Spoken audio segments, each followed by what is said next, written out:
नमस्कार, स्वागत है आपका आवाज एमपीसी में। एमपीसी यानी मॉनेटरी पॉलिसी कमेटी, और ये एक महत्वपूर्ण बैठक होती है आरबीआई की, और उसी को हम मिरर करने की कोशिश करते हैं और ये समझने की कोशिश करते हैं कि क्या हो सकता है उस क्रेडिट पॉलिसी में, यानी ब्याज दरों का रुख क्या होगा।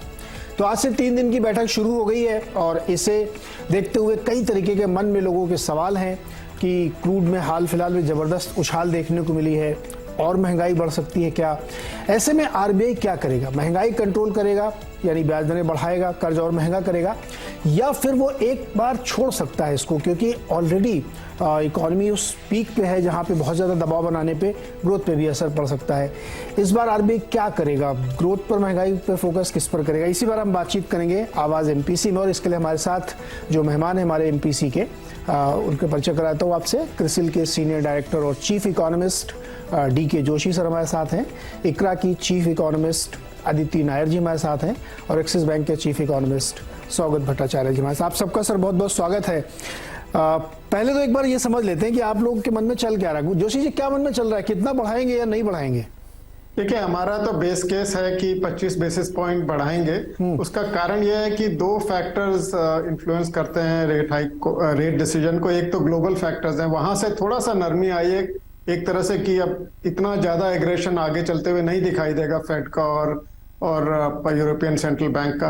पर डोमेस्टिकली जो महंगाई की हालत है वो अभी काफी चिंताजनक बनी हुई है, और उसमें खासकर कोर इन्फ्लेशन काफी ऊपर बनी हुई। तो इस वजह से मुझे लगता है कि आरबीआई अभी एक रेट हाइक और करेगा, उसके बाद वो पॉज में जा सकता है। और ये हाइक होगी 25 बेसिस पॉइंट? हाँ जी, 25 basis point. Okay, Aditya ji, आपको क्या लगता है क्या होगा? मैं जोशी जी के से पूरी तरह से सहमत हूँ। पिछले 2 जो इन्फ्लेशन प्रिंट्स आए थे वो 6% के ऊपर थे, और जो मार्च का प्रिंट और 10 दिन में हमारे पास आ जाएगा वो 5.9 to 6% का ही होगा।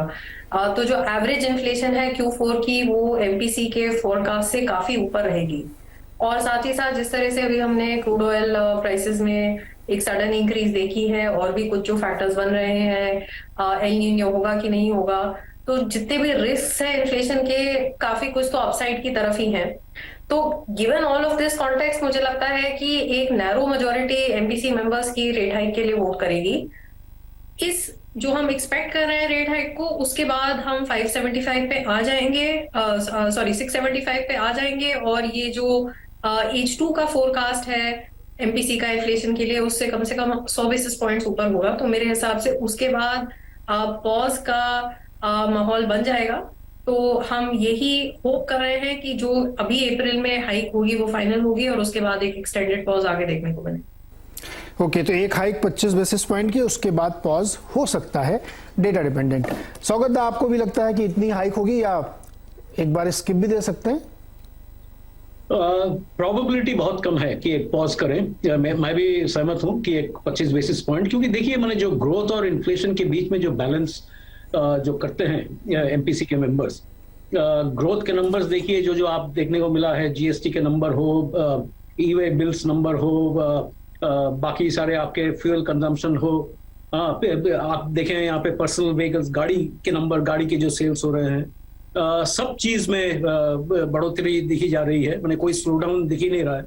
और उसके साथ जो नए इन्फ्लेशन के जो नए रिस्क फैक्टर्स आए हैं वो बहुत भारी हैं। मैंने इलेक्ट्रिसिटी टैरिफ्स बढ़ रहे हैं, इसेंशियल मेडिसिन के दामें बढ़ रही हैं, सैलरीज बढ़ रहे हैं। हाँ, तो ये सब चीज, सर्विसेज ग्रोथ बहुत ही स्ट्रांग है।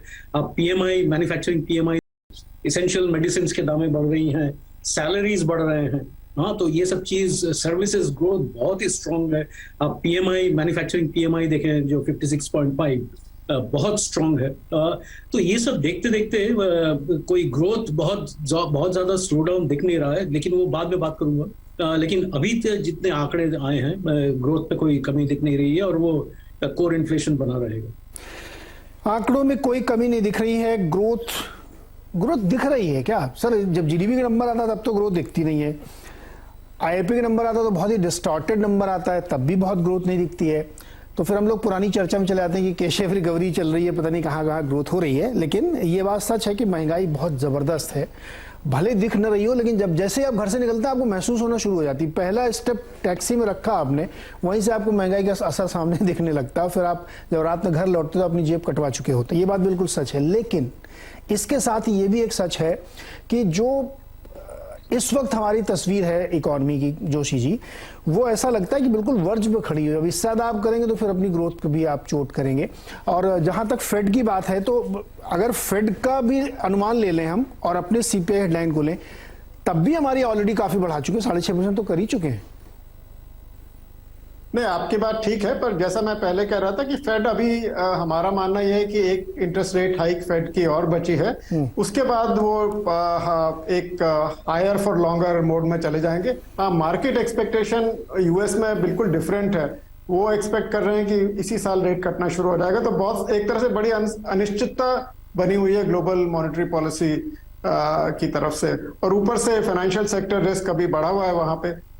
तो इस सिचुएशन में जब डोमेस्टिक इन्फ्लेशन ज्यादा है, हमारे यहाँ फाइनेंशियल स्टेबिलिटी इश्यूज नहीं है, हमारे यहाँ महंगाई को काबू में लाने का इशू ज्यादा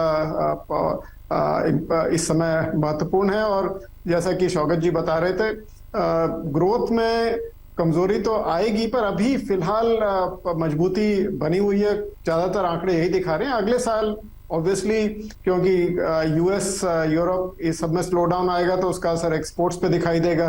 पर जितने इंटरेस्ट रेट आरबीआई ने बढ़ाए हैं, उसका असर महंगाई पे तभी पड़ता है जब वो ग्रोथ को स्लो करते हैं। तो ग्रोथ में भी थोड़ा उस वजह से स्लो डाउन आएगा। तो तीसरा फैक्टर जो ये ऑयल का है ना, इसमें बहुत ज्यादा अनिश्चितता बनी हुई है, और ये इसमें अपसाइड प्रेशर अभी भी बना हुआ है। तो ऑयल भी एक तरह से हमारे ग्रोथ के लिए नेगेटिव है। तो ग्रोथ के लिए थोड़ा डाउन टर्न तो है। हमारा एक्सपेक्टेशन है कि 6% जीडीपी ग्रोथ रहेगा अगले साल। तो आरबीआई भी इन सब चीजों को बैलेंस करने की कोशिश कर रहा है। और फिलहाल अभी महंगाई के आंकड़े देखते हुए मुझे लगता है कि दबाव महंगाई की तरफ से ज्यादा है।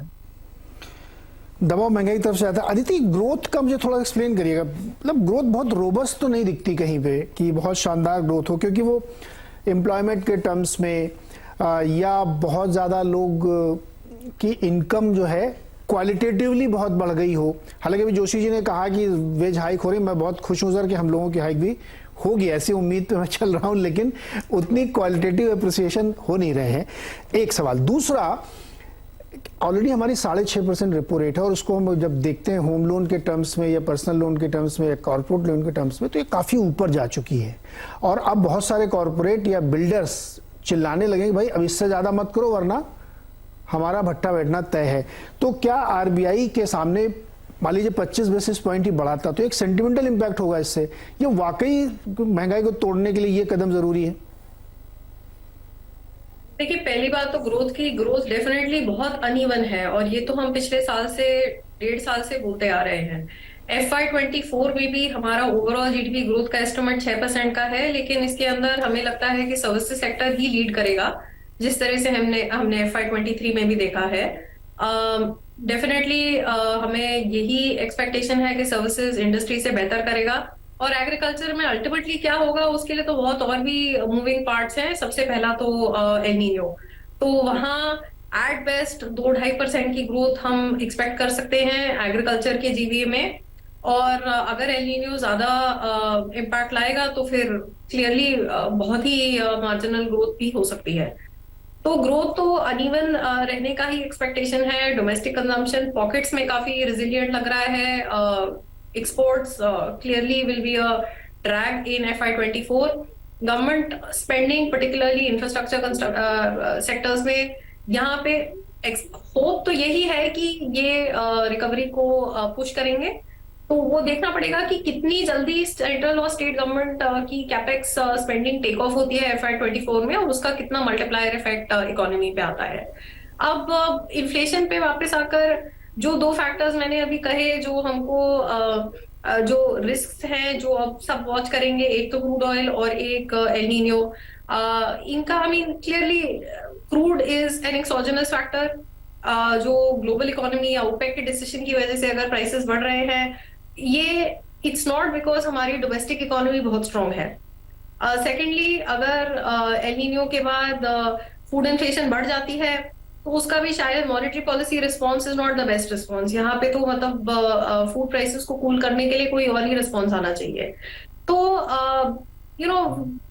ये बेस्ट टूल तो नहीं होगा इन सोर्सेज ऑफ इन्फ्लेशन को मैनेज करने के लिए, but at the same time अगर हम पीछे देखें, हम Q4 की तरफ देखें, तो क्लियरली इन्फ्लेशन MPC के कंफर्ट कंफर्ट जोन तो छोड़िए, अपर थ्रेशोल्ड के भी ऊपर है। तो उस सिचुएशन में एक्सपेक्ट करना कि एक पॉज होगा, मेरे ख्याल से तो उसका लाइवलीहुड बहुत ही कम है, जैसे शौकत जी ने कहा। ओके सौगत दा, ये जो एक बम फोड़ा है अभी ओपेक वालों ने, अनएक्सपेक्टेड था। मीटिंग से पहले ही गैबॉन से लेकर सऊदी अरब तक सबने प्रोडक्शन बढ़ा दिया, प्रोडक्शन कट किया, 16.5 लाख बैरल पर डे कर दिया, अब टोटल 37 लाख हो गया। ये ठीक है, इससे प्राइसेस ऊपर जाएंगे, गोल्डमैन सैक्स, जेपी मॉर्गन सब 90-95 की बातें करें। तो आरबीआई ने तो पिछली बार ही कह दिया था कि हम तो 90 की प्लस डिस्काउंटिंग करके चल रहे हैं, तो यानी उनको पहले से अंदाजा था। तो ये वाली महंगाई तो उनके प्राइस दिन है, उनकी उस पिछली वाली हाइक में वो समझ के चल रहे हैं।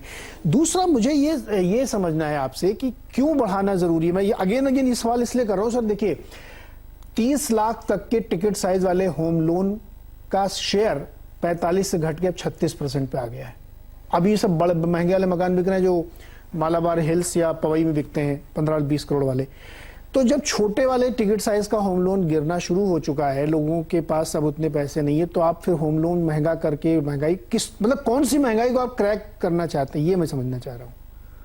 नहीं, आपने जो कहा वो बिल्कुल सही बात है कि इसका सोच क्या होगा कि 25 बेसिस पॉइंट दर बढ़ा के क्या कहाँ पे इम्पैक्ट कहाँ पे आएगा। ये मैं अभी तक वो ग्रोथ के नंबर्स के बारे में बात कर रहा था। जो हम लोग बात करते हैं ऑटो डीलरशिप से, बिल्डर से, आपने जैसा कहा कि जितने अफोर्डेबल होम्स हैं, जो टियर 2 टियर 3 शहरों में जो होम लोन्स की डिमांड जो आ रही है, उसमें सर्टनली घटना दिखना शुरू हो गया। स्लो डाउन वहां पे दिख रहा है, वहां पे कि वर्किंग कैपिटल साइकिल बैंक्स की इलोंगेट हो रही हैं, वर्किंग कैपिटल्स के ड्रॉल्स बढ़ रहे हैं। इसका मतलब है कि कैश फ्लोज में कुछ स्ट्रेस आना शुरू हो गया है। वो अभी तक आंकड़े में दिख नहीं रहा, वो अभी तक आंकड़े जितने हैं वो बैकवर्ड लुकिंग है। तो आगे चल के क्या होगा, मेरे को वो देखना होगा कि कितना ग्रोथ पे असर पड़ेगा। लेकिन यदि ये चीज है कि हम लोग तीनों जन जो कह रहे हैं कि ये बहुत अनइवन ग्रोथ है, जो ऊपर वाले जो इनकम अर्निंग जो हाउस होल्ड्स हैं, और याद रखिएगा कि सर्विसेज बहुत स्ट्रांग है, दोनों सर्विसेज डोमेस्टिक में भी और बाहर के एक्सपोर्ट में भी। जितने हमारे ग्लोबल कैपेबिलिटी सेंटर वाले बाहर के एमएनसी अंदर आ रहे हैं, वो सर्विसेज को बहुत तगड़ा रखा है। खाली हमारे इंटरनल ट्रैवल, इंटरनल सर्विसेज का खाली नहीं, वो बाहर के जो हम लोग जो सर्विसेज एक्सपोर्ट्स कर रहे हैं, मर्चेंडाइज गुड्स ग्रोथ स्लो हो गया, गुड्स एक्सपोर्ट स्लो हो गया, लेकिन सर्विसेज बहुत तगड़ा चल रहा है अभी भी।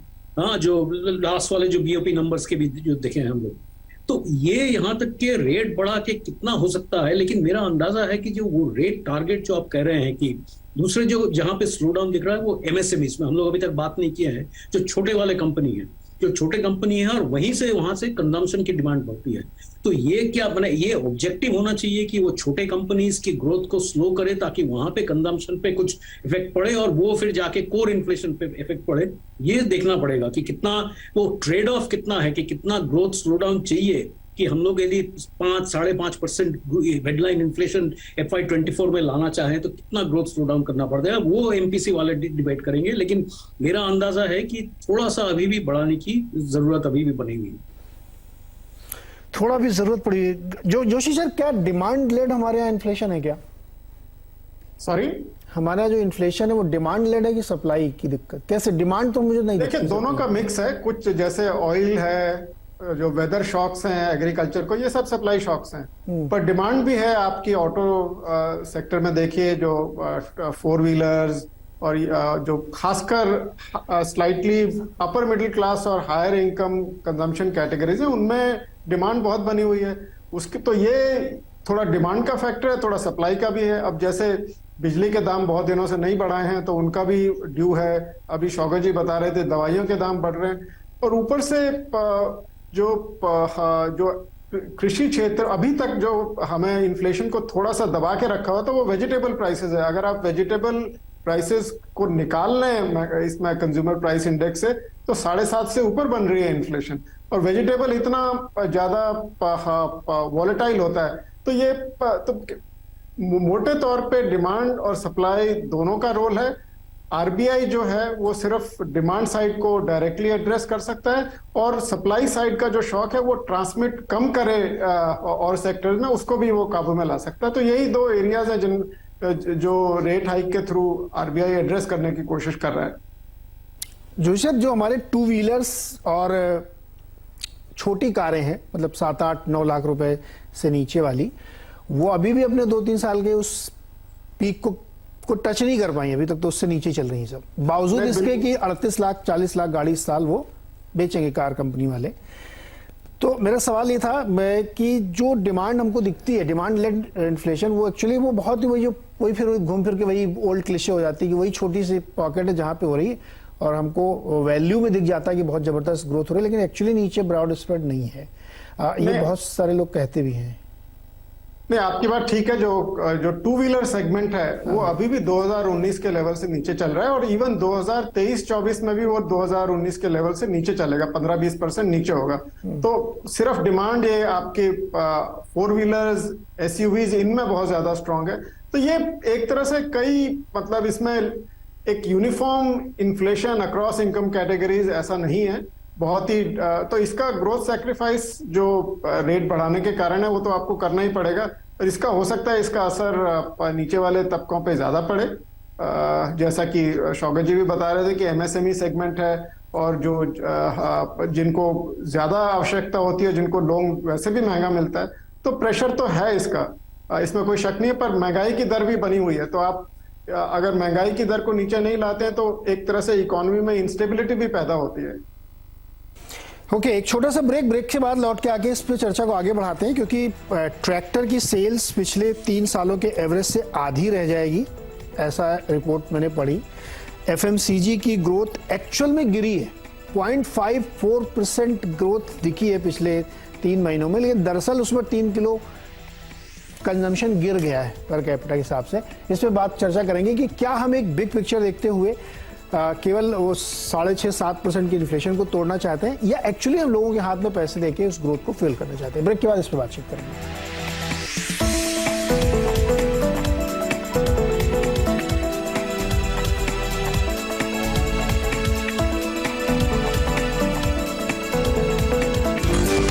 डिस्कशन किया, लेकिन जैसे पेट्रोलियम प्रोडक्ट की अगर डिमांड देखें तो 24 मंथ्स के हाई पे चल रही है, लेकिन टू व्हीलर की बिक्री नहीं हो रही है, ट्रैक्टर की बिक्री आधी हो रही है। इस साल का प्रोजेक्शन आ रहा है 23-24 में उतनी नहीं होगी जितनी पीछे, वो हाई बेस भी हो सकता है लेकिन धीरे धीरे स्लो डाउन हो रहा है। बड़ा कंफ्यूजन हो जाता है कि दरअसल महंगाई हो कहाँ पे रही है, या हम लोग उसको कैसे देख रहे हैं, कैसे गेज कर रहे हैं। तो ये मुझे थोड़ा एक्सप्लेन करिए कि क्या प्रॉब्लम कहाँ पे हो रही है। ये 3-4 चीजें आपने छेड़ी, मैं एक एक करके उन पे बात करती हूँ। अगर टू व्हीलर की बात करें तो वहां पे जो क्यूमुलेटिव प्राइस हाइक्स हुए हैं पिछले 2-3 सालों में, क्योंकि इनपुट कॉस्ट बढ़ी हैं, वो इतनी ज्यादा है कि जो टारगेट सेगमेंट है उनके लिए अफोर्डेबिलिटी एक बहुत बड़ी कंसर्न है। दूसरी बात, आप अगर देखें कि जो लोग थे जो अनऑर्गेनाइज सेक्टर में काम करते हैं, जिनको पैंडेमिक के टाइम बहुत ही दिक्कत हुई थी, वो वाले सेगमेंट्स पॉसिबली अभी अपने सेविंग्स जो उन्होंने यूज किए थे पैंडेमिक के टाइम, उनको ज्यादा रीबिल्ड करने में लगे हुए हैं। तो शायद टू व्हीलर की डिमांड अभी अपने पीक पे से 2-3 साल दूर ही है पुराने पीक से। ट्रैक्टर में हमारा अनुमान ये है कि अगर एल नीनो से ज्यादा डिसरप्शन नहीं होती तो एक फ्लैटिश सिचुएशन होगी। पिछले 2 साल ट्रैक्टर के नंबर्स बहुत अच्छे रहे हैं, तो वहां पे डेफिनेटली एक बेस का इम्पैक्ट आएगा।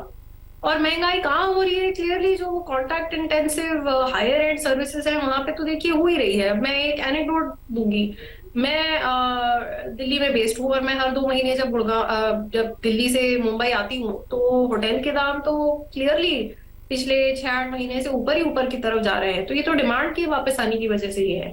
सिमिलरली एटीएफ प्राइसेस इतने हाई होने के बावजूद देखिए हम प्रैक्टिकली प्री कोविड लेवल पर एविएशन में वापस आ गए हैं डोमेस्टिक ट्रैवल में। तो ये भी एक डोमेस्टिक डिमांड का ही साइन है, अगेन हायर एंड डिमांड का। और अगर हम एक और सर्विसेज इन्फ्लेशन की एक मैं अपनी तरफ से टिप्पणी शेयर करना चाहती हूँ। पिछले साल हमने देखा होगा कि काफी ऐसी सर्विसेज हैं जहां पैंडेमिक के टाइम पे प्राइसेस की रिवीजन नहीं हुई थी, जैसे फॉर एग्जांपल डॉक्टर्स की फीस, तो एक शॉर्ट में काफी बड़ा रिवीजन करा होगा काफी ऐसी सर्विसेज में, जिसकी वजह से सर्विसेज की इन्फ्लेशन अभी काफी बढ़ी हुई है। जब ये एक बार बेस में चला जाएगा तो उसके बाद इस साल जो आने वाला प्राइस इंक्रीज है वो हमें लगता है उसका मैग्नीट्यूड नॉर्मल होगा, पिछले साल के कैचअप जैसा नहीं होगा। तो हो सकता है उसकी वजह से आगे जाके सर्विसेज इन्फ्लेशन का नंबर थोड़ा सा मॉडरेट होता हुआ हमें दिखे।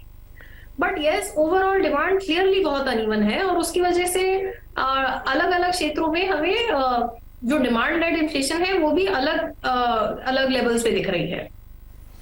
तो अभी आपने एक वर्ड यूज किया कि जब वो अभी की जो रेस है वो बेस में जब कन्वर्ट हो जाएगी तब हमको अगली बार ठीक दिखेगी। हम लोग इसको हिंदी में कहते हैं जब आप महंगाई बर्दाश्त करना सीख लेंगे, डॉक्टर की फीस 3,000 रुपए केवल उसके लिए देखना सीख लेंगे, तो आपको अगली बार महंगाई नहीं दिखेगी। एनीवे, खैर सौगंधा, इस बार जोक सपाट। सौगंधा, ये बताइए अगर कॉस्ट ऑफ फंड लगातार बढ़ रहा है ना, तो मूल बात है एकदम इकोनॉमिक्स की मूल बात, पैसे की का लागत बढ़ती जा रही है, तो धंधा पानी कैसे चलेगा, नौकरियां कैसे जनरेट होंगी? महंगाई तो आप पहले साइड में रखो, पहले तो ये बताओ कि काम कैसे चलेगा मेरा।